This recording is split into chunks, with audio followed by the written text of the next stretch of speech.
Hi, Fax. Welcome to the Manchester's Blue Show Monday night, pal. How are we doing? I'm okay, mate. Yourself? Yeah, really good, thanks, pal. Really good. I'm looking forward to the Olympiacos game tomorrow night, though. That should be good fun. Yeah. I'm predicting a free-scoring City in it for once. I know we've been struggling for goals, but I just don't know. I think something's going to click. I think Torres is going to get a couple as well. I think you're unlucky not to get a goal against Sheffield United. Do you know what? It's funny, isn't it? Because he was obviously played in that position for the majority of the game, of his game anyway. And I can see him working there. I can see he got a couple of shots away, a couple of headers. He found himself in the right positions, which is all he can do at that age and in that position. And if he's getting to that stage where he's finding the right room, getting his foot on, getting the shots away, 1 or 2 goals are going to go for him. And why not tomorrow night? Absolutely right there. I'm fully expecting I like the free-flowing style as well. You said there, Dan. I like the sound of that, pal. I'll be up for a bit of that. Yeah, I would like those three though. I'd like whoever the front three is tomorrow to, if we ain't got a natural striker on, to interchange a bit more. I think against Marseille, I know Torres got the goal, but I thought he didn't do bad. But I thought if he'd give him something else to think about, if he'd swap with Sterling or swap with Foden, even for 10 minutes, just make the defenders think about another player for 10 minutes. And I agree with that. I like the way I like them swapping round. It's never good, is it? As a defender, you're thinking about it. You get these skillful, quick players playing against you. You've got to mark one and then marking another one with completely different attributes a couple of minutes later. Yeah, I mean, Foden, he's like got Velcro on his foot, isn't it? It's just every ball he takes is just a beautiful touch.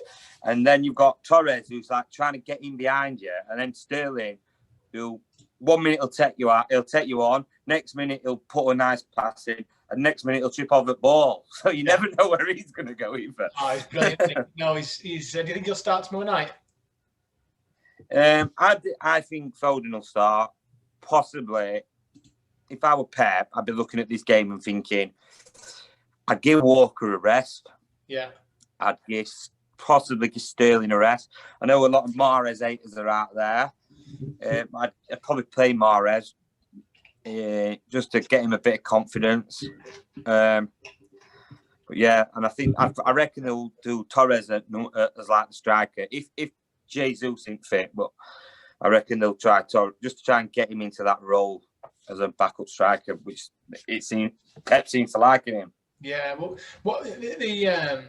the Sheffield United game was a really good one for me, just to be watching, to be able to grind out those 1-0 wins. There was a lot about a character of the team. I almost like the 1-0 wins more than the 3-0s because it shows a lot of determination to be able to keep a clean sheet and to be persistent in that. It's a tough team to play against.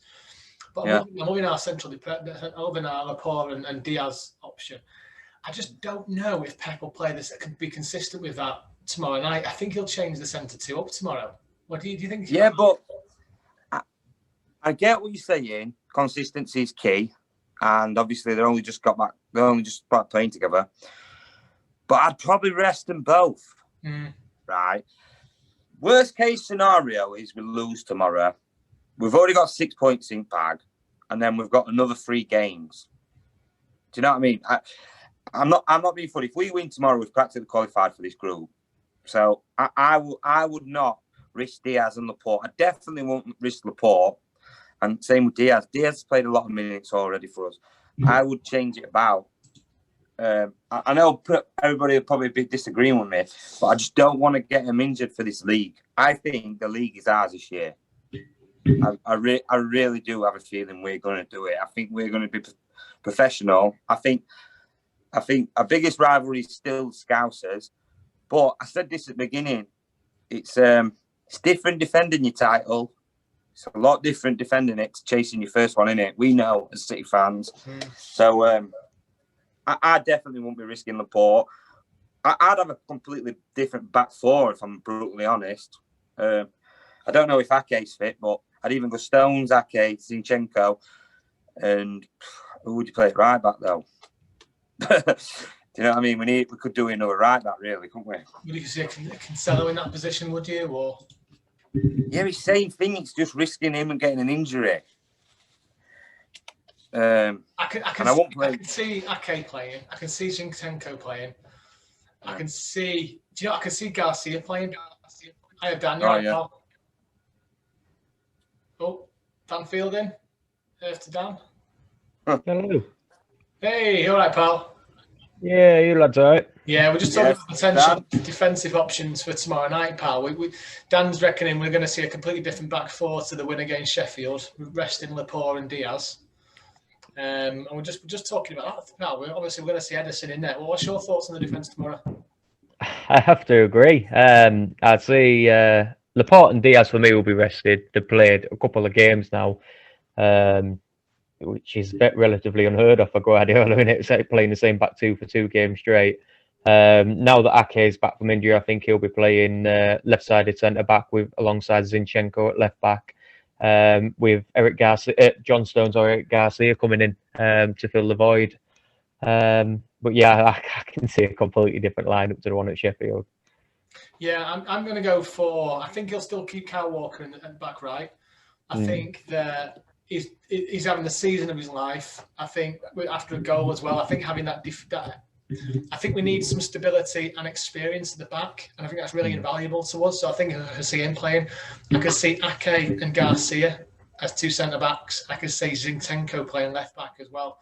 Obviously, Cancelo's going to get a potential rest, as we've said before, Dan, and obviously Mendy's out, isn't he? So, yeah, I can't disagree with that, actually, lads. The purist in me wants to see the same back four, but in reality, we've got a squad. Like Dan said, it's not, if we lost this or drew tomorrow, it's not life or death. Not worth the risk of potentially getting a couple of injuries. I can actually see where you're going. 100%. We've got a 6-pointer on the weekend, lads. Not to jump the gun, but to me, if I were Pep, I'd be looking towards the Scousers. That's the big one, isn't it? If we beat the Scousers and take their scalp this season, we're a point behind them with a game in end. I know it's early days, but massively for our confidence going forward. All counts, doesn't it? It's up in the air. There's no one running away with it at the minute. Dan, I love Dan Halifax. Your optimism, mate, was brilliant, because I was really not down and out about the season. But actually, when you look and reflect on the actual league table, a couple of wins here, a couple of losses there for other teams, before you know it, you're top of the league and you're flying. So we have to be in a good position. With our defence now, I feel so... I've never felt this comfortable about our defence in 18 months, 2 years. That was I just think last year, wasn't it? That's the big missing from last year. I mean, it makes me laugh when you get people commenting. Like, I read a comment yesterday saying, "I can't believe we bought Diaz. We've got enough defenders. Why haven't we bought a striker?" And then last season it was like, "Why we have to? So why we don't? We need a defender. We don't need a striker. We score more goals than anybody." It's like we can't do right for doing wrong. But I would like us to add another. There's a few strikers out there that are free agents that I would take at City and put them on a pay-as-you-play contract. City Dave said it. Mandzukic from Juventus and that. And bring him home, Daniel Sturridge. Get Daniel Sturridge as a pay-as-you-play. No. I'm telling you, he's 30-year-old. He come from our academy. Why not just put him on a 3-month contract? 3 months, pay as you play. Still good in them 3 months, we'll give you a year. If I'm absolutely honest, from what I saw from Torres against Sheffield, I would rather play him up front than Daniel Sturridge. Every day of the week, I'd rather give him the opportunity to play in this current team than see him on the bench. Would you not rather see him play? I know it's a squad team, etc., but Torres isn't going to play every game on the wing this season, is he? So if there's an opportunity for a third striker, you'd give it to him from Saturday's performance, wouldn't you? Would you not? I don't know. I just think there's something in it to have an out-and-out striker. I'm just thinking of games when we're like the West Ham game. Like we were chasing it. I mean, we're going off 2 wins, so we're really optimistic. But if we're ever chasing it, I do think to have an out-and-out striker to pop up. You're spot on, mate. You know what? I can't disagree. I think City Dave mentioned it on the message, didn't he? We're dominant in games, but we're struggling in front of goal. And Mandzukic, crikey. The only thing I don't want us to become, I like the idea of having that pay-as-you-play type contract for a player, but I'd prefer a player like Deeney or something like that. You know, that's comes from good pedigree. I'm not saying Sturridge didn't come from good pedigree. Of course, he's got tons of goals for Liverpool, but he's nowhere near the quality we need just to be on the end of it, personally. But I don't want us to become, dread I say, a United where we're bringing in players either on loan or on short-term contracts just to see us through a sticky period. I'd rather get someone in full-time, you know, a young lad in January, or at least sign a promising player, a striker that is, in January and bring him in the summer. You know what I mean? Like the idea of, we were discussing it on a previous podcast, signing Haaland in January, letting him finish the rest of the season at Dortmund, and then coming in full time at the summer. I don't want us to become that sort of United where they signed Digallo for half the season and then, you know, bringing Cavani in on a cheap. I agree with you, Dad, but this is just a stopgap because, right, Aguero, I hate to say it, he might never come back. He might never recover from these injuries. The end players' careers, we all know it. He's knocking on. He might never come back, right? Jesus, I don't even know what he's actually done. This could be another one, a recurring injury. And then we've got another thing like last season. Well, if Laporte were fit, well, if Jesus would have fit, we'd have scored more. Just like, no, this player ain't going to be like, look, when these two are fit, you're fucking in reserves, sort of thing. And he knows it. I think that I do think that'd help us. But I don't know. It's just what I'm thinking as a cheap option instead of, and then go for Haaland. Then go for Haaland in January. It's one of those, because obviously it's taken us so long to find a company replacement, hasn't it? We've sort of 50-50'd on, you know, Laporte wasn't ever going to be a Vinny replacement, but he turned out to be a really good buy. Yeah. But I don't think any of us expected it. And now we seem to have done that. We've replaced company by a couple of decent centre-backs in Ake and Diaz, and hopefully Diaz will push on and be the company replacement. I just don't want us chopping and changing with short-term contracts and potential strikers just for the, you know, just to cover until we find that longevity striker. I just want us to go all out for the replacement rather than pussyfooting about like we did with the centre-backs. You know what I mean? I do understand the sentiment about it. Obviously, we are lacking in goals, and if Aguero might not be back this season and Jesus might be out for a long time, we can't rely on Sterling, albeit he scored more goals than any player last season, and Torres are not out-and-out strikers, and that's what we're crying out for. So I do get it. Just a caveat into what you're saying, Jesus trained today and is rumoured to be potentially on the bench for tomorrow match. Easy said than done, I realise, but by all accounts, he's going to be fit for the Liverpool game. Sergio's been ruled out. Sergio's back to part training. He's not going to be rushed back. He's definitely not going to be playing the Liverpool game. That's been announced today. So, again, that's another weekend of potentially half a strike force available with Sergio. His contract's ending at the end of this season, isn't it? Yeah. I just can't see us. We can't afford not to bring in another striker. We can't. If Sergio, like Dan says, if Sergio never plays for City again, who's our option for the rest of the season? It would probably be, he probably won't bring anybody in until the middle of next season. He's not really a January type signing. It might be, I suppose, if the right person came up at the right time. But we don't want to go another half season, do we? Of or should I say, half a striker if Jesus keeps getting injured. We need to bring somebody in. This is why I like Torres in that position. Just try him, see what he's like. See with I will say we've got Delap. Yeah, we've got right. And I bet people, when they listen to this, have been like, well, why haven't you been mentioned? Delap's not been playing because of the youth team commitments. Is it FA Youth Cup final today? I think it is. Is it today? Well, I don't know. They're playing Chelsea tonight in some sort of on BT, the youth team. The thing is, I do like that City prioritise these young lads to win stuff in their own age groups. Right, that is probably why he's not been playing as much. So The Youth Cup finalist is you've got the FA Youth Cup under-18 City Chelsea tonight at 7:30, and it is the final.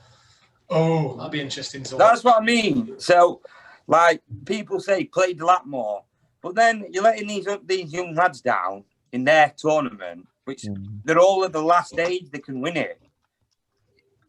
I mean, I might be being a bit sentimental with it, but I think that's decent. No, I don't disagree with you, pal. I think if I was in that team, and even if I got a call up to the seniors, I think if I was played half a season into a competition, I'd want to finish that competition off. I think that's just and we all sport like it's not like the old days where like a youth team do 20 minutes on a Saturday and then play the next day. They'll have sports scientists saying, well, your heart rate got to this amount. You need a couple of days rest. Or you need to be having an ice bath and whatever. But like I say, hopefully get this one tonight, lads. Beat the Chelsea and then get him into the squad for a couple of games. Absolutely. Let's talk more about our midfield options for tomorrow night's match. Dan Halifax, how long have you got left with us, pal? I've got 10 minutes. 10 minutes. 6 minutes. We'll whittle through the midfield then. What midfield options will you bring in? Tomorrow? Yeah. I'd bring my man Gundogan in. Yeah. I'd give Gundogan a game. I'd drop Rodri. Yeah. Possibly play Fernandinho. Rodri needs a break, doesn't he? Rodri needs a break. Yeah. And Fernandinho's not playing many minutes, so I don't know. To be honest, I'm not even sure if he's injured or not, but I chuck Fernandinho in, Gundogan. Do you play Bernardo Silva in that midfield role? Rest KDB, and then have Foden, Torres, Mahrez up front. Just so you know, Fernandinho is ruled out. Or is he? Yeah, with Mendy, yeah. So possibly play.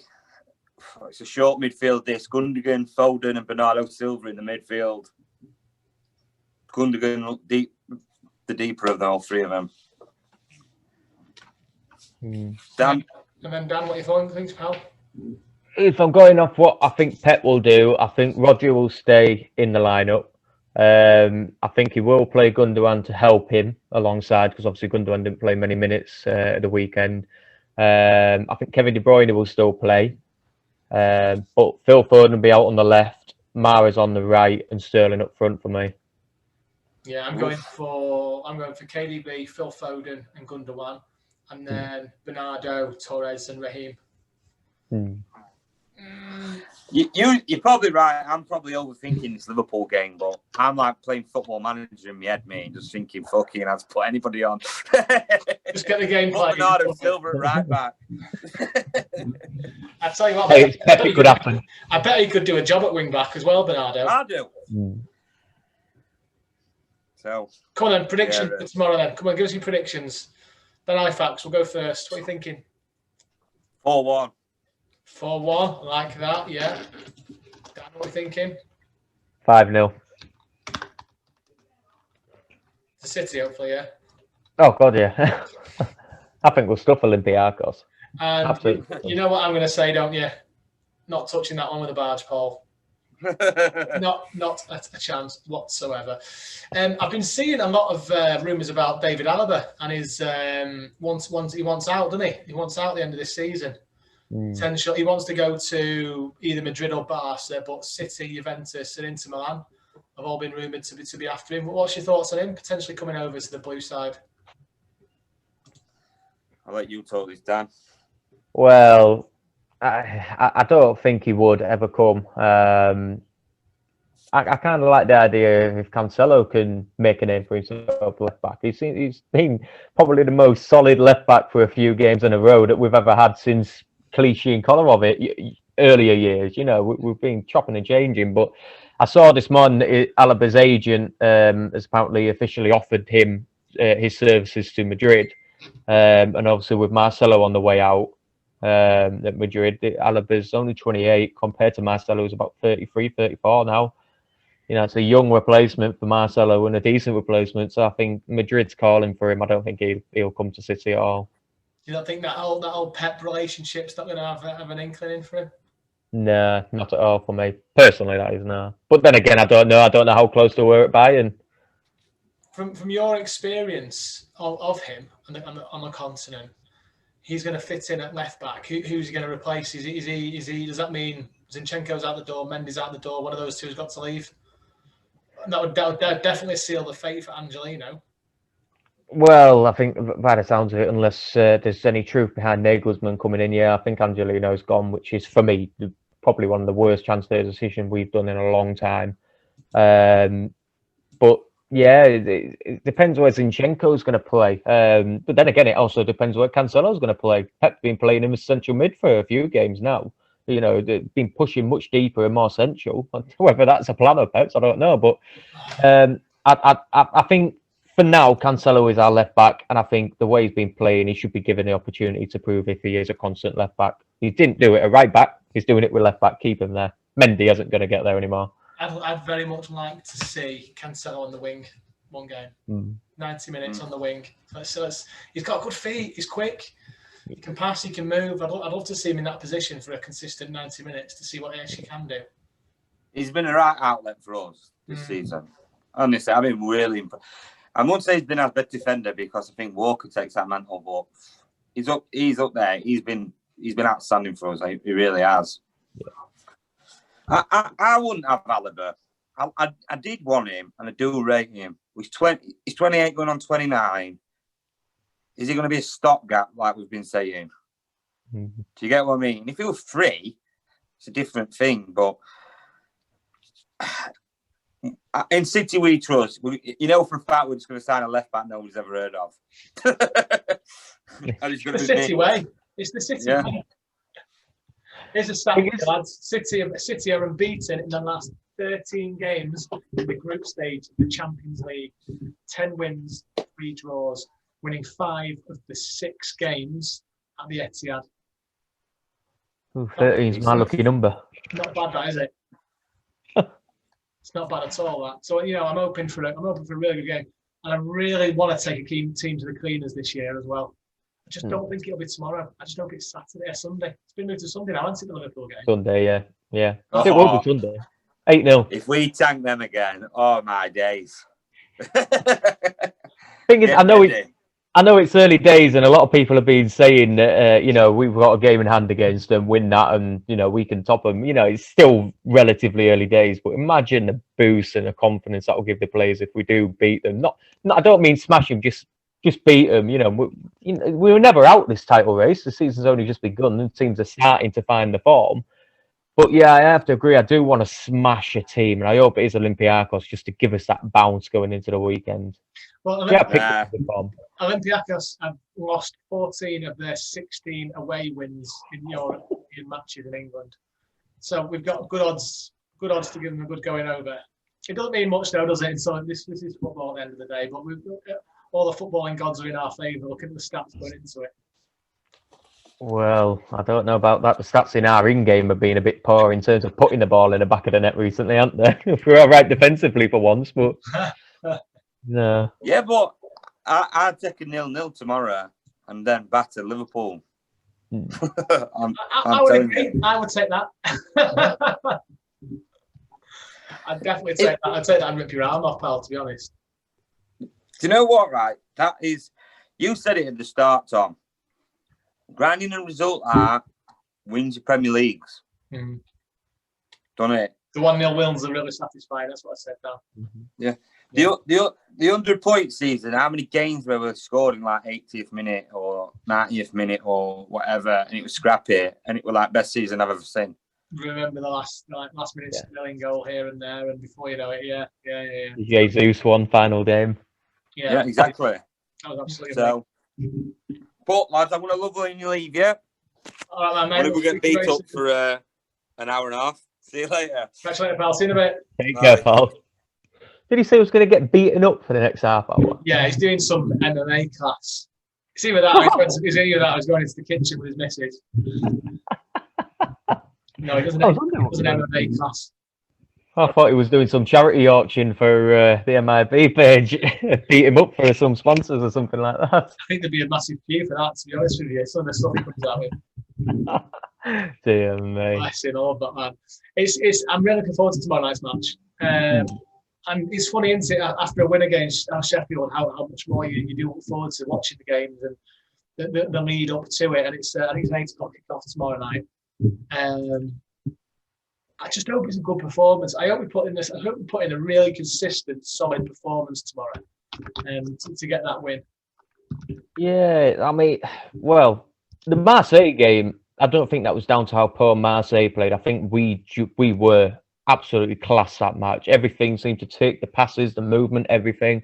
And going into the game against Sheffield, you know, the thoughts are there. You know, the first 10, 15, 20 minutes, inklings of that. But we're forgetting that Marseille were pretty shoddy in that, and Sheffield United were good. You know, they were okay defensively. They gave us a game anyway. It was only 1-0 at the end, you know, and it took a right back to score the winning goal. Yeah.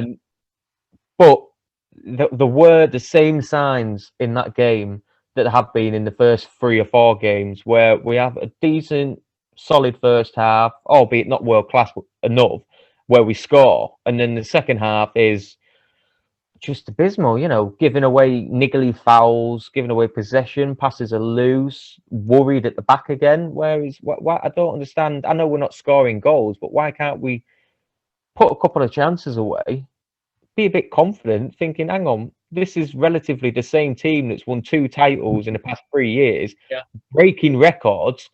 Why the hell do we have to have a striker or 2 that are out for us to continue scoring goals? You know, the defense is much better than it has been as well. Arguably, our defense is better than what it was in the Centurion season for me. Anyone in that team is capable of popping up and scoring a goal. Absolutely anyone. And Walker proved that the other day.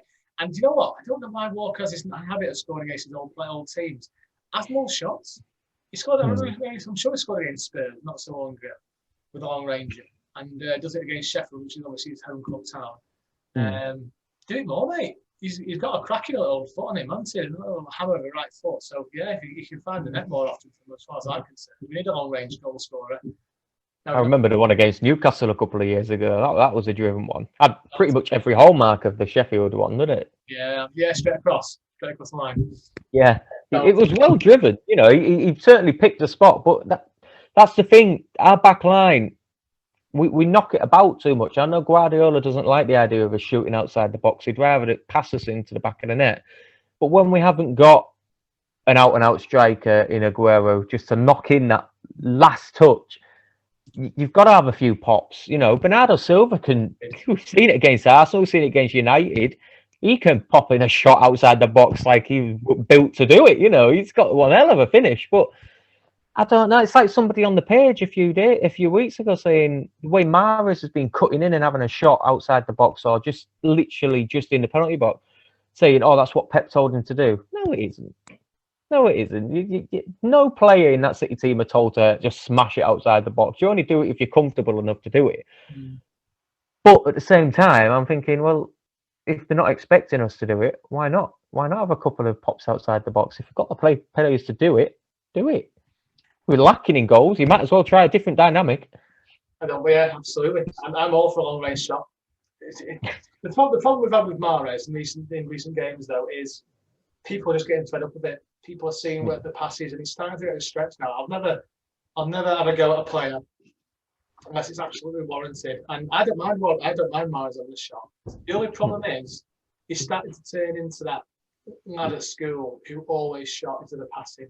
You know, there's always one in the school wasn't that was really good at football, finally fancied himself a good footballer, never passed. And he wasn't liked, was he? No. But I keep referring to him as Nicholas Anelka, but Anelka knew where the back of the net is.